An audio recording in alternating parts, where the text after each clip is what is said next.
Hello, Sublation Media viewers and readers. It's me again, Douglas Lain, and this week I'm going to try to summarize a few of the ideas of the late Marxist critical theorist, Moishe Postone. Specifically, I'm going to describe what Postone called traditional Marxism and explain Postone's critique of this tradition. In an effort to make this high theory comprehensible and provide an illustration, I'll refer to the prose of Jayne Austen and commit an active amateur literary theorizing along the way. Just as money isn't a transhistorical category, labor isn't a transhistorical category, value is not a transhistorical category. Value for Marx is at the heart of capitalism. Therefore, overcoming capitalism would necessarily involve overcoming value. This has nothing to do with most of the discourse on the labor theory of value. Most of the discourse treat it as a labor theory of wealth. In an indeterminate sense, the idea that labor always, everywhere, is the singular factor in the production of wealth. For Postone, nearly all Marxists are traditional in the following ways. Number one, most Marxists start from the premise of liberating or realizing labor or workers from the forms of domination, oppression, and exploitation that are imposed upon them by the capitalist class. 2. Capitalism as a mode of production is conceived of as a system wherein private ownership and market forces conspire to distribute both capital and commodities unfairly and unequally. And 3. Communism is thought to be necessary to overcome the contradiction between the exploitive character of distribution and the massive productive power of labor. Chris O'Kane, writing for the Critical Review of Postmodernity, claimed that for Postone, those who hold to these three tenets include Western Marxists, such as Lukács, Adorno, and Horkheimer, along with all the non-Western Marxists who aligned with, say, Mao or Stalin. In his essay Rethinking Marx, Postone wrote, "By traditional Marxism, I do not mean a specific historical tendency in Marxism, such as orthodox Second International Marxism, for example, but more generally, all analysis that understand capitalism, its basic social relations, essentially in terms of class relations structured by a market economy and private ownership and control of the means of production, and grasps its relation of domination primarily in terms of class domination and exploitation." Postone sees this traditional form of Marxism as very attractive and difficult to escape from. He describes how even those theorists who attempt to break from it often pick up one or more of the core assumptions of the tradition. Althusser, for example, is described as breaking with the notion that labor is the transhistorical source of all wealth, even as he embraced the idea that exploitation of labor is a primary contradiction in society. Postone appears to blame these traditional assumptions for the rise of both state capitalism and what he calls really existing socialism in the 20th century. That is, he blames the failure of Marxism to take up Marx as a critical theorist of the abstract value produced by the historically specific form of labor that conditions the world today for the reformist and usually authoritarian turns that have defined the left since at least the Second World War, if not from the beginning of the struggle for socialism. Hear me! I am your new president. From this day on, the official language of San Marcos will be Swedish. In the rest of this video, we're going to take it for granted that Postone's conception of traditional Marxism is adequate and accurate. And instead of defending or denying the existence of traditional Marxism, we'll try to show why Postone rejects the presuppositions of traditional Marxism in favor of understanding Marx as a critical theorist of capitalism, or as Postone puts it, a critical theorist of the capitalist dynamic.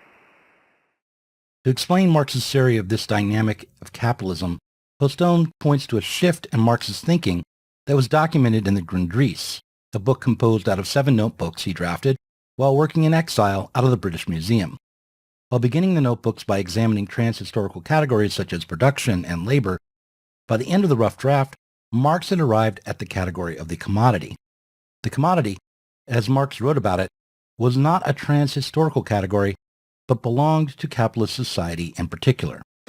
Dear Diary, I want to kill, and you have to believe it's for more than just selfish reasons, more than just a spoke in my menstrual cycle. A parallel example might be of some use here. It is common enough today to speak of our inner experience and to place a great emphasis on the significance of our interiority. And despite some wild conjecture from psychologists such as Julian Jaynes, who posited that this inner experience simply did not exist in humanity prior to the late Bronze Age, we mostly imagine that this experience of our own mental life as residing inside of us is universal, transhistorical. It is just a feature of being a human. However, if we are interested in understanding the contemporary moment, perhaps our hyperfixation on our feelings, our increasing reliance on psychological experts and therapies, the proliferation of both identities and mental health drugs, we might use the term interiority differently. Instead of believing that all of humanity experience their inner lives in the same way we do, we might take up the fact that in literature, this subjectivity arrived at a certain time and place. The emphasis and significance of interiority in novels and poems, perhaps along with the abstract concept of living an inner life, emerged around the same time as the printed book.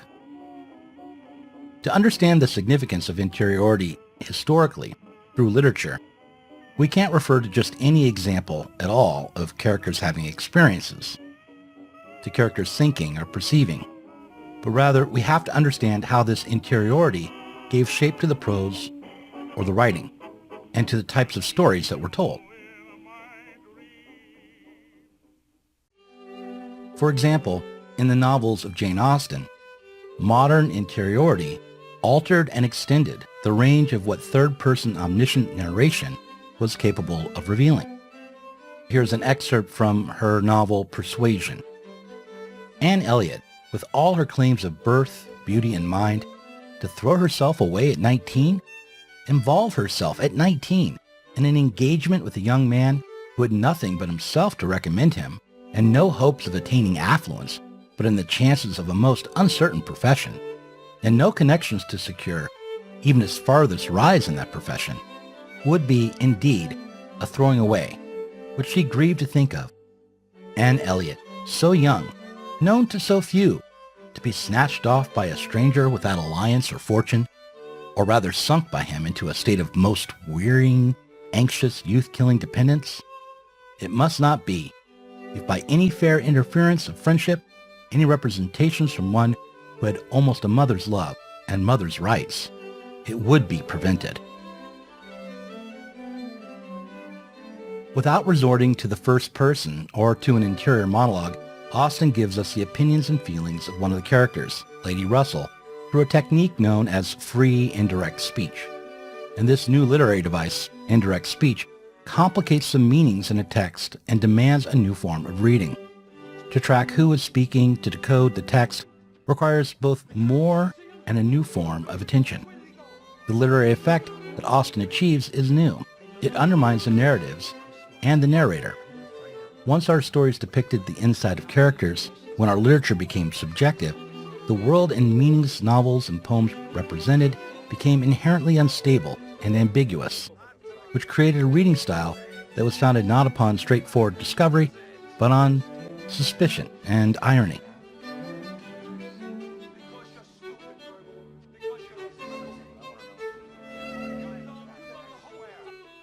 But let's put literary theory to the side.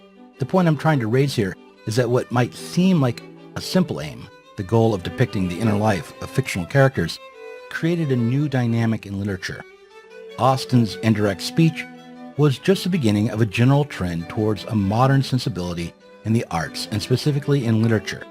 While the modern novel saw itself as breaking with the realism of the Victorian era, and the realist can be seen as working in reaction to the romantics like Austen, we might posit that this interiority and concern for the individual was a dynamic that worked its way into modernity and postmodernity. But I don't want to argue about genres or literary movements and periods. The aim here is to underscore the notion of a mediating dynamic.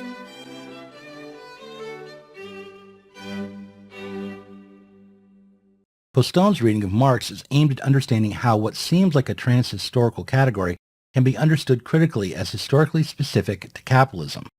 The category that Postone's Marx takes to be the mediator for capitalism is labor, and Marx arrives at labor as an historically specific mediator under capitalism through his analysis of the commodity.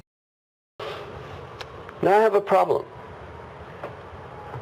I insisted, and I think it's legitimate to insist based on the Grundrisse readings, that the commodity has got to be not only the essential category of capitalism, but what amounts to the same thing, a historically specific category.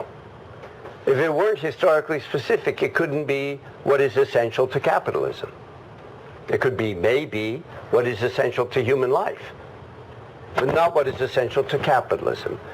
The commodity is historically specific. He takes the commodity analytically, he divides it into, I know that one isn't for me, he divides it in half, and the first half he calls use value, right? Now, use value, the way Marx treats it in a very preliminary fashion here, use value is historically specific? Not really. Not really. Not really. It has strong transhistorical elements. So the commodity has got to be a form that has strong transhistorical elements and historically specific ones.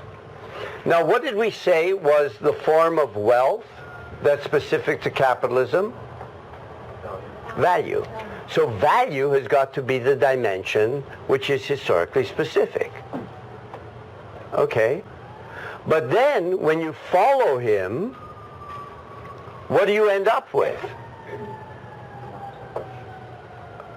What did he say ultimately constitutes value? What is the substance? Abstract. Labor in the abstract. Labor in the abstract. Wisconsin. Mr. Chairman, most delegates to this convention do not know that thousands of young people are being beaten in the streets of Chicago.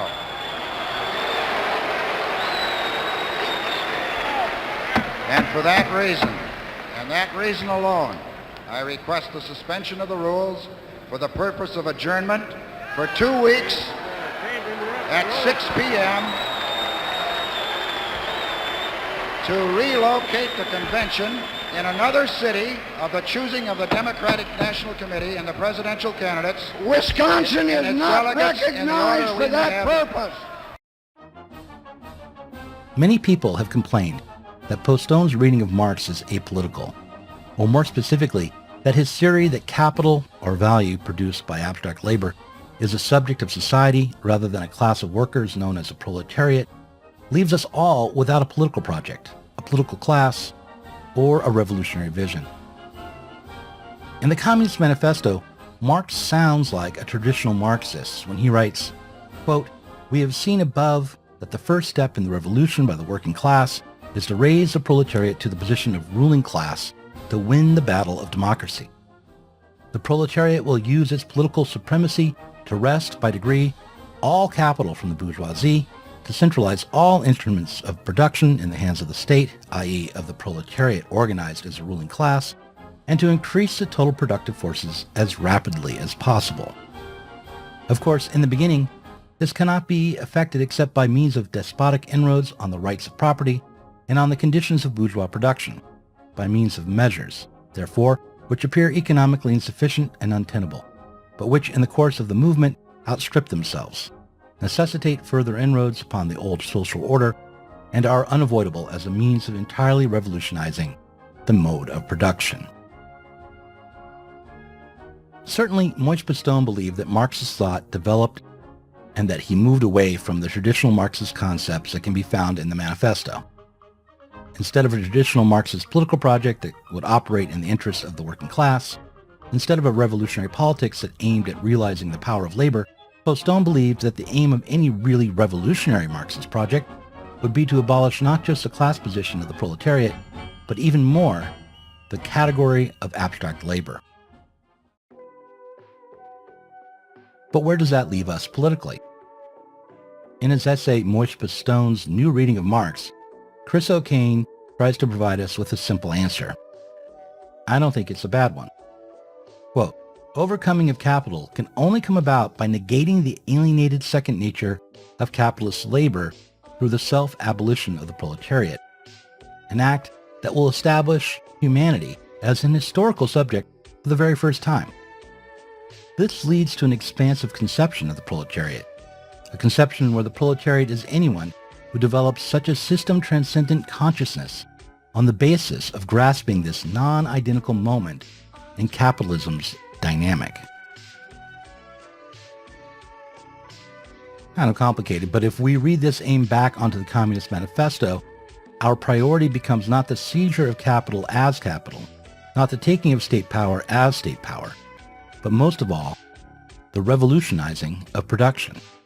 This doesn't mean creating more efficient machines, although it could include that. It doesn't mean creating more democratic workplaces, although it could mean that too. It means creating a new dynamic, one based on something other than abstract labor and value. The novels of Jayne Austen created narratives that were complex, subjective, and often ironic, or so I've been told. These stories were aimed at creating a sense of the interiority of the characters. To break from Austen, from the romantic, or realist, or modern, or even postmodern novel, new books and stories will have to be written with a new aim. We'll have to create stories that aim at something beyond the inner mind. Perhaps we might aim at creating dialectical fictions, fictions that demonstrate the connection between the inner world of the characters and the outer world, or the narrative structures, that create the conditions necessary for those inner lives to appear. In the same way, capitalism has created a society based upon abstract labor time. To break from capitalism, from classical liberalism, from Fordism, from neoliberalism, we'll have to create a new way of reproducing our lives, a new mode of production with a different aim. We'll have to create our society based upon something other than the expansion of the amount of abstract labor in the world. Perhaps we might aim at creating a dialectical form of production, where our labor and the uses it is put to are understood to be connected. But first, we'll have to create political conditions so that the connection between our present condition and the abstract labor that is structuring these conditions is clear. We'll have to create a political project based upon grasping the historically contingent dynamic we are currently trapped within. But does it follow that had he chosen me, he would have been content? He would have had a wife he loved, but no money. And might soon have learned to rank the demands of his pocketbook far above the demands of his heart.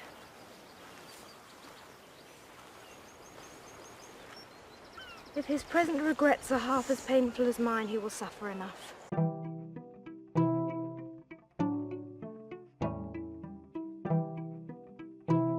If you enjoyed this conversation, please do consider supporting us on Patreon.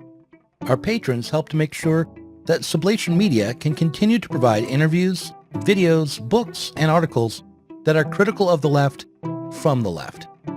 If you are tired of remaining stuck within bourgeois ideologies and politics, help us sublate them both.